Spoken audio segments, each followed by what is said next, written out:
Bienvenidos al canal de Comunidad Familias Púrpuras.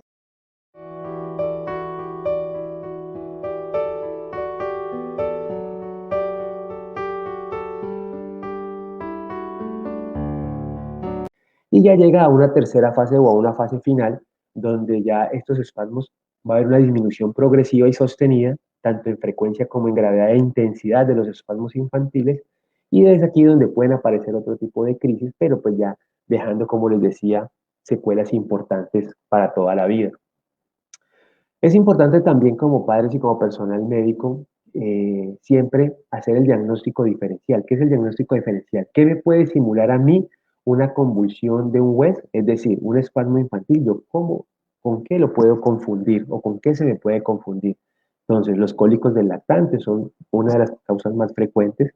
Un niño con reflujo gastroesofágico, ¿sí? Que hace algunos movimientos y hacen algunos movimientos en extensión que pueden llevarlo a simular a uno un espasmo en extensión, ¿sí?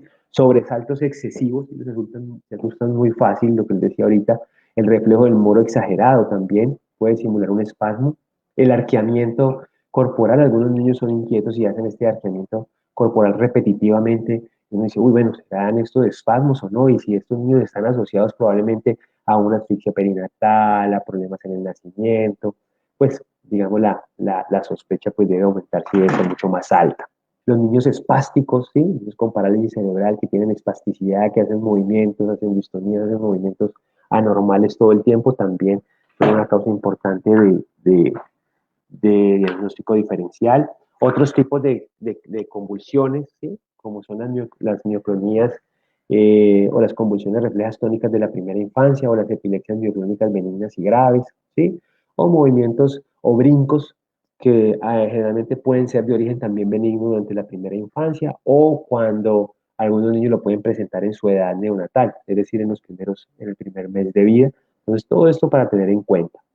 Bueno, no están viendo las imágenes, aquí les quería mostrar como el patrón caótico de lo que se ve en la disarritmia, que son ondas puntuditas, son ondas agudas. Bueno, esto generalmente lo vemos nosotros para poder hacer el diagnóstico, ¿sí? Hay unas más caóticas que otras, pero realmente lo que se vayan es con la idea de que siempre ante la sospecha, ante un movimiento que pueda uno, digamos, interpretarlo como un espasmo infantil, este niño tiene que ser llevado mínimo a un electroencefalograma prolongado. ¿Y qué es un electroencefalograma prolongado? Mínimo de 2 a 4 horas. ¿Sí? Creería que en alguno o en la gran mayoría de pacientes podría ser suficiente para mirar si hay una exarritmia, si encontramos alguno de los hallazgos importantes durante el síndrome de West. ¿Sí? Y así de pronto seguimos con la sospecha o alta sospecha diagnóstica y este electro no nos da ninguna información, pues este niño tendría que ser llevado a una videotelemetría, ¿sí? Idealmente 12, 24 horas, de acuerdo pues a lo que el médico tratante esté buscando o no haya visto, ¿sí? Es importante dentro del enfoque clínico y diagnóstico, obviamente las imágenes, como hablábamos ahorita, una tomografía computarizada te puede demostrar si ese cerebro está atrófico, si es decir, si está empequeñecido, si los ventrículos se han crecido, si hay depósitos de calcio, si hay calcificaciones sospechando pues de una enfermedad por toxoplasma, por citomegalovirus, por Zika, bueno, infinidad de cosas que pueden ocurrir. Si hay túberes, ¿sí? En los pacientes sobre todo con esclerosis tuberosa, o otras facomatosis, o si hay de pronto alguna alteración o algún daño neurológico, como encefalomalasias o en los prematuros, sobre todo que ocurren muchos estos daños. Pero finalmente la resonancia magnética es como la más empleada y la que debería hacerse en todos los pacientes porque esta nos da mucho más información que la tomografía. ¿Sí? Es importante que sepan ustedes que en los niños más pequeños se deben hacer unas secuencias importantes. La resonancia, ¿sí? Se hace, digamos, y tiene o tiene diferentes secuencias o diferentes fotos. Es como un estudio fotográfico del cerebro para que lo entiendan de esta manera. Entonces se toman fotos de lado, de frente, ¿sí? Por encima del cerebro y aparte se hacen, la tecnología nos permite hacer diferentes secuencias, ¿sí? Como cuando ustedes, por ejemplo, se toman una foto y la ponen en sepia o le ponen muñecos al lado, así también más o menos es lo que, guardando las analogías con la resonancia. Entonces, los niños pequeños, como ellos tienen cambios importantes, sobre todo por la mielinización, porque se están produciendo cambios importantes en el desarrollo neurológico, en ese cerebrito, es importante hacer unas imágenes que son imágenes de secuencias potenciadas en T2 coronales y axiales de alta resolución, ¿sí? O secuencias ponderadas en T1. El T1 es muy importante, sobre todo en el primer año de vida para nosotros los neuropediatras, porque nos permite ver una serie de cosas que no se ven de pronto en otras secuencias, ¿ya? Es importante también que sepan que las imágenes se deben tomar antes de las terapias, sobre todo la terapia hormonal o con glucocorticoides o esteroides puede cambiar mucho, ¿sí? Algunas imágenes en la resonancia, ¿sí? Entonces es importante hacerlo antes de la terapia. También se recomienda realizar imágenes a 6 meses si de pronto una primera imagen no salió nada, ¿sí? O fue normal, o realmente a través de la evolución el tratamiento que yo le estoy dando al paciente no me funciona, no me responde y por lo contrario veo un mayor deterioro clínico, sería importante repetir una imagen más o menos unos 6 meses después de una inicial normal. ¿Sí? Dentro del abordaje clínico también es importante saber que hay un 10 a 15% de causas metabólicas, ¿sí? Y otras genéticas. Por eso es importante, si yo tengo un electro con ixarritmia, tengo el diagnóstico de West clínico y una imagen no me muestra a mí que tengo una lesión, una malformación, una alteración neuronal, que haya tenido una hipoxia, pues realmente tengo que seguir en el esquema de la búsqueda de qué es lo que me está generando a mí este síndrome de West.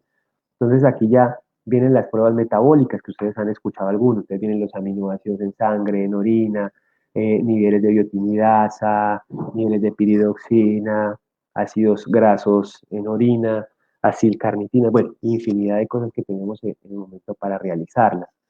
Ya digamos, si esto no me muestra a mí, o yo sospecho que puede ser algo genético, porque la familia lo hubo, o porque, digamos, hay unas características especiales en la cara del bebé que fenotípicamente me llevan a pensar que pueda ser o que me sugiere algo de origen genético, digamos que se pueden hacer varios exámenes, desde un cariotipo hasta una hibridación genómica comparativa, donde me puede dar a mí un diagnóstico de 11% de los pacientes con síndrome de West. Si esta no es suficiente, puedo pasar a una secuenciación exómica que ya me va a hacer como, me va a dar un mayor rendimiento. O muchos de sus niños que les han hecho paneles moleculares para la epilepsia, ¿sí? Ya cada vez con el advenimiento de las secuenciaciones exómicas, o cada vez se descubren mucho más mutaciones asociadas a encefalopatías de inicio temprano, sea hueso o no. Para el manejo, pues hay, digamos, dos grandes manejos, uno que es el hormonal y otro que es el farmacológico.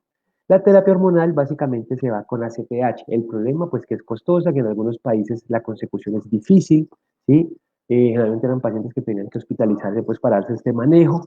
Ahora, digamos, mayores grupos de epilepsia, tanto en el primer mundo como en el tercer mundo, venimos en el uso de los glucocorticoides, especialmente la prednisolona, es barata, ¿sí? De fácil accesibilidad, aunque los resultados no han sido tan buenos como los de la CTH, pero digamos, uno los ve que con cierta frecuencia los niños mejoran. Y tenemos el manejo farmacológico, dentro de ellos el de primera elección, que es el vigabatrin o el sabril, ¿sí? Sobre todo en niños con esclerosis tuberosa es la primera elección antes que la hormonal, ¿sí?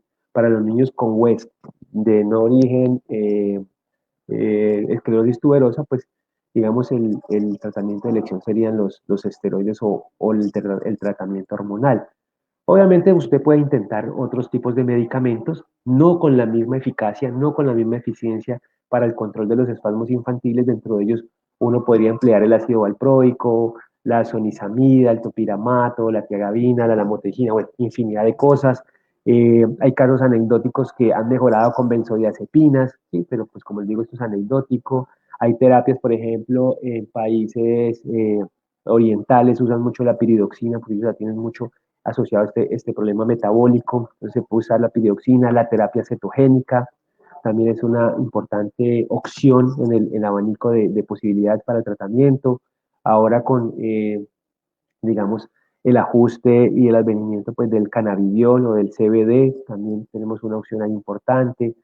Hay otros grupos que han utilizado inmunoglobulina, ¿sí? ACTH asociado a otras cosas, pero digamos son estudios que se han dado, pero pues no es lo habitual para recomendarlo dentro del grupo de pacientes. Y finalmente, pues el tratamiento quirúrgico. Si tengo un paciente que tiene un tumor, que tiene una malformación, que tiene una displasia, que tiene una malformación y yo puedo entrar a resecar ese pedacito y puedo generarle, digamos, el control total parcial de las crisis, pues bienvenido al tratamiento quirúrgico, sobre todo cuando son espasmos asimétricos y de origen focales, pues digamos lo más importante y ante la refractariedad sería buscar un tratamiento quirúrgico, ¿sí?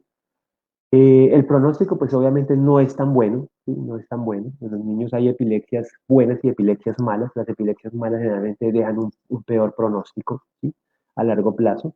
La tasa de mortalidad es bastante alta, de un 3 a un 30%, ¿sí? Por las complicaciones per se de las convulsiones y la discapacidad.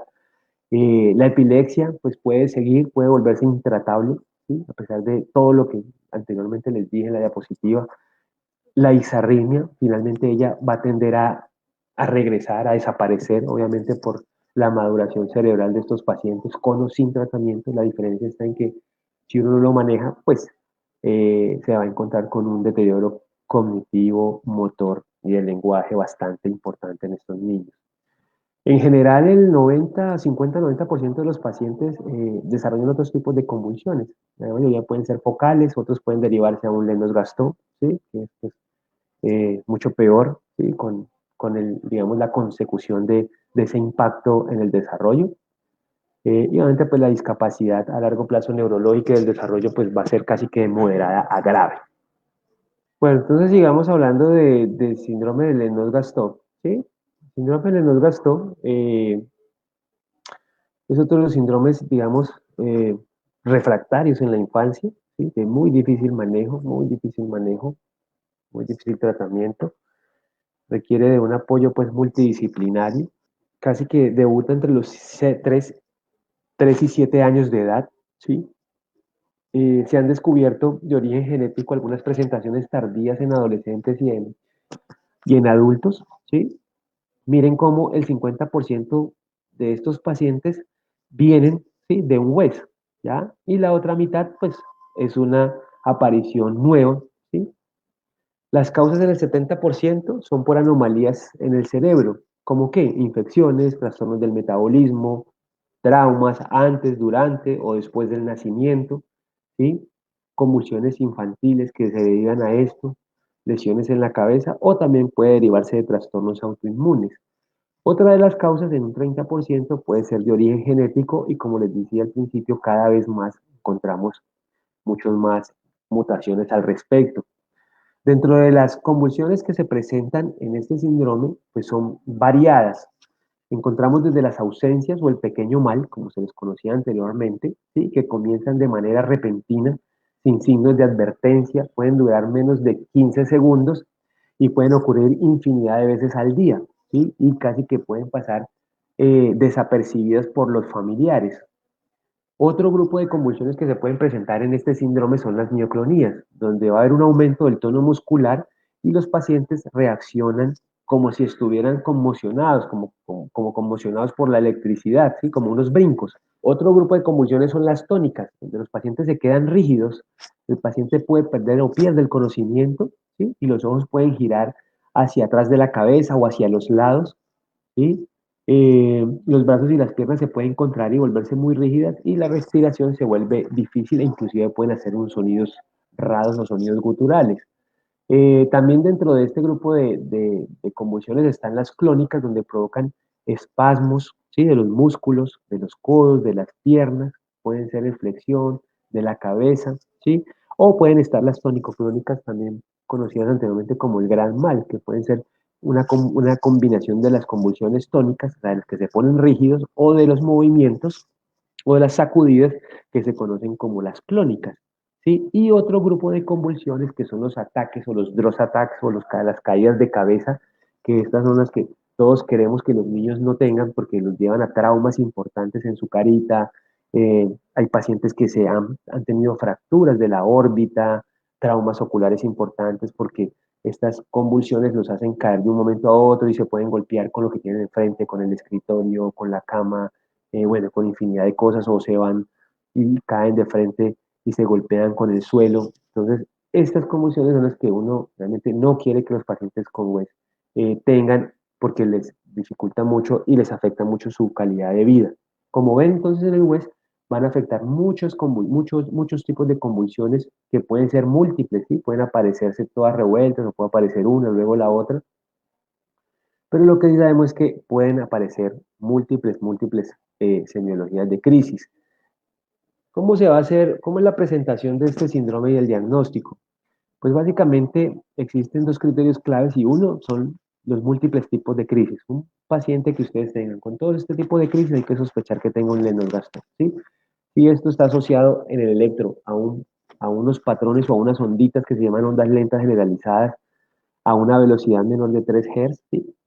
Es decir, que en un segundo hayan menos de 3 onditas, pues básicamente podríamos estar frente a un síndrome de Lennox-Gastaut, ¿sí? Clínicamente y electroclínicamente diagnosticado, ¿ya?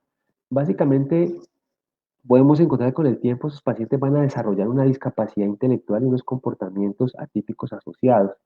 Y entre más pasa el tiempo, el deterioro va haciéndose mucho más notorio, ¿sí? Sin embargo, dado que estos síntomas normalmente no están presentes al inicio de la enfermedad, no son incluidos como criterios diagnósticos, ¿sí? Digamos, la discapacidad intelectual y los cambios de comportamiento, porque esto ocurre ya casi que cuando el paciente lleva evolutivamente un tiempo con las crisis. El estado epiléptico no convulsivo también se puede derivar, ¿sí? De un Lennox-Gastaut, por eso es importante pacientes que convulsionen y no recuperen rápidamente su conciencia. Ese es un paciente que te lo tienes que llevar rápido para urgencias y colocarlo ante una monitoría, porque puede ser que el paciente no tenga movimientos, pero pueda estar en un estatus epiléptico no convulsivo, es decir, que el paciente está, su cerebro está convulsionando, sus neuronas están caóticas, pero el paciente no hace ningún movimiento clínicamente que uno pueda visualizarlo, pero está en ese momento bajo una convulsión, ¿ya? Dentro de los diagnósticos diferenciales, pues tenemos la epilepsia mioclónica tónica o el síndrome de Dosé o de Dus, como lo quieran llamar. Dentro de las pruebas que se hacen para esto, pues hay que hacer un electroencefalograma de sueño, esto es obligatorio, ¿sí? Porque muchas veces no hacen los electros como se debiera, ¿sí? Como la técnica lo debiera hacer, entonces tiene que ser en fase de sueño para poder ver las ondas que mostraba anteriormente. La resonancia magnética pues siempre debe estar dentro del enfoque clínico para ver las anomalías estructurales. Casi siempre pueden haber malformaciones o alguna alteración estructural allí que nos pueda dar indicios de la etiología. Y generalmente las pruebas genéticas también nos pueden ayudar y son bastante útiles, ¿sí? Sin embargo, hay algunas mutaciones que puedan dar diferentes cuadros. Entonces, por sí solo la mutación no nos llega a ser el diagnóstico, como también ocurre en Dravet, ¿sí? Dentro del manejo, pues la terapia médica, digamos, con terapia médica es poco probable que los pacientes logren una ausencia total de las convulsiones, ¿sí? La idea es, digamos, tratar de manejarlo paliativamente, tratar de darle manejo a las convulsiones que más me generan a mí dificultades, alteración de la calidad de vida de estos pacientes, pero muchas veces es complicado llegar a cero crisis o una frecuencia ictal de cero, es muy complicado. Y eso pues tienen que saber ustedes como papás, como cuidadores, como médicos, pues neurólogos, no neurólogos, ¿sí? Que realmente pues la idea es esa, llevar a cero crisis, pero a veces es imposible, es complicado.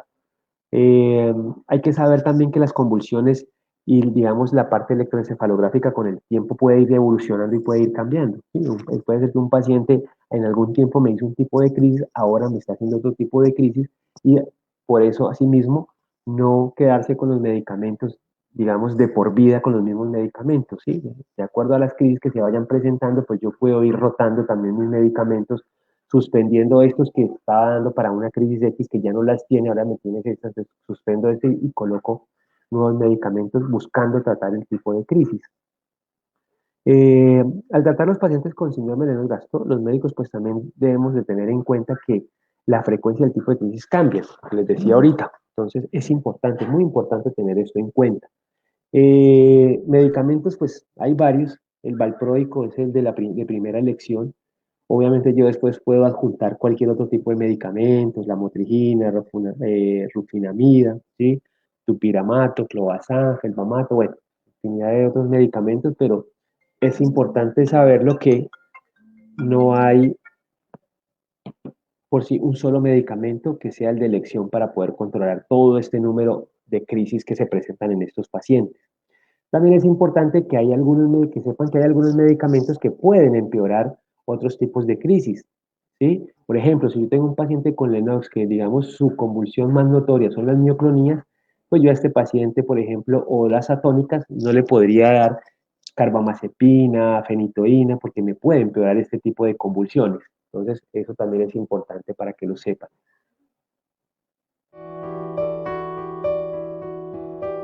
Si te gustan nuestras charlas, dale like al video y no olvides suscribirte. Queremos leer tus opiniones, déjalas en los comentarios y activa la campanita de notificaciones para que estés pendiente de nuestros próximos videos. Así nos ayudas en nuestra labor de informar, educar y capacitar. Comunidad Familias Púrpura, uniendo familias con epilepsia.